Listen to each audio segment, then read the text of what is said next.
Usahay, kapag kayo ang adlaw, no?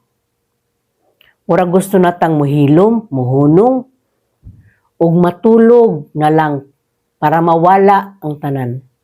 Pero kabalo ka, bisan kapoy ka, smile gihapon. Dili kay okay na ang tanan.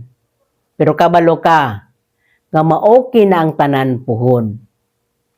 Kay kada adlaw sa imong pagmata, usa ka timailhan nga gitagaan kag chance.